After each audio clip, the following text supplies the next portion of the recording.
நீலகிரி மாவட்டத்தில் வனவிலங்குகள் தாக்கி பலியாகும் மனிதர்கள். புதருக்குள் பதுங்கிய புலி ரோட்டில் சென்ற பழங்குடி தொழிலாளியை கொன்றது. ஊருக்குள் அசால்ட்டாக வரும் புலியால் குடியிருப்பு வாசிகள் கிலி. ஊட்டி அருகே உள்ள சின்ன காடிமந்து பகுதியில் தோடர் இனத்தை சேர்ந்த புஷ்தால் குட்டன் என்ற 57 வயது பழங்குடி நபர் வேலை முடித்து வழக்கம் போல் வீடு திரும்பினார். செல்லும் வழியில் புதருக்குள் பதுங்கியிருந்த புலி ஒன்று திடீரென பாய்ந்து புஷ்தால் குட்டனை கடித்து கொன்று தின்றது. நேற்று காலை காட்டுக்குள் புலி தின்று குதறிய நிலையில் கிடந்த புஷ்தால் குட்டன் உடலை பொதுமக்கள் கண்டுபிடித்தனர். உடனடியாக வனத்துறையினருக்கு தகவல் தெரிவித்தனர். ஸ்பாட்டுக்கு விரைந்த வனத்துறையினர் மற்றும் போலீசார் புஷ்தால் குட்டன் உடலை மீட்டு பிரேத பரிசோதனைக்காக அரசு ஹாஸ்பிட்டலுக்கு அனுப்பி வைத்தனர். மக்கள் நடமாட்டம் மிகுந்த பகுதியில் புலி தாக்கி பழங்குடி நபர் இறந்த சம்பவம் அப்பகுதி மக்களிடையே பெரும் அச்சத்தை ஏற்படுத்தியுள்ளது.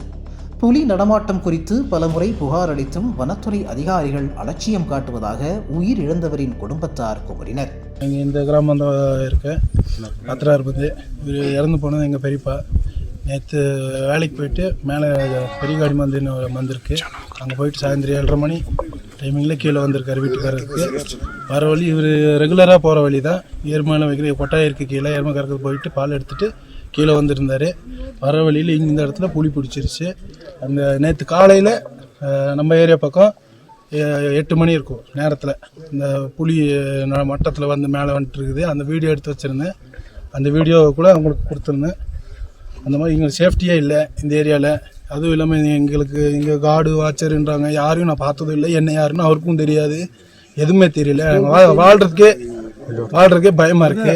இன்னொன்று குழந்தைங்களை கூப்பிட்டு போனேன் காலையில் 8 மணிக்கு. அந்த டைமிங்கில் புலி வருது. பகலில் தான் நடக்குது.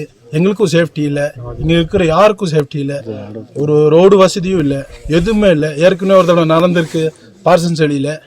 அதுக்கு இன்னும் அந்த இது என்ன சொல்றது ரியாக்ஷனே எடுக்கல. அதனால நீங்களா நிறைய பேருக்கு அனுப்புங்க, பாருங்க.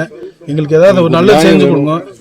நியாயம் கொடுக்காம இந்த இடத்துல நம்ம எடுக்க விடமாட்டாங்க சார். சாவு எடுக்கவும் விட மாட்டோம். ஏதாவது பண்ணாங்கன்னா நாங்கள் என்ன வேணும் பண்ணுவோம் சொல்றோம். இது 2வது தடவை நடந்திருக்கு. அடுத்தது எனக்கும் நடக்கும், நீங்க யாராவது வந்தாலும் நடக்கும்.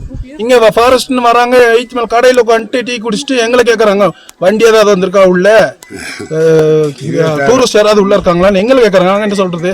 நான் ஃபாரஸ்டா அவர் ஃபாரஸ்டா? அவங்க எதுக்கு வேலை எதுக்கு அவங்களுக்கு? பாதுகாக்கிறது ஃபாரஸ்ட் பாதுகாக்கணும். இதுக்குள்ளேயே வர அவங்க பயப்படுறாங்க, அவங்க உயிருக்கு. அப்ப நாங்க எங்க உயிரான இதா? வன விலங்குகளின் நடமாட்டம் அதிகம் உள்ள பகுதிகளில் பொதுமக்கள் தேவையின்றி செல்ல வேண்டாம். இரவு நேரங்களில் தனியாக வெளியே செல்ல வேண்டாம் என வனத்துறையினர் கேட்டுக்கொண்டனர். புலியை கூண்டு வைத்து பிடித்து அடர்ந்த வனத்தில் விட வலியுறுத்தி ஊட்டி கூடலூர் ரோடு சோலூர் ரோட்டில் மறியலில் ஈடுபட்டனர். இதனால் போக்குவரத்து பாதிக்கப்பட்டது. அதிகாரிகள் பேச்சுவார்த்தை நடத்தினர்.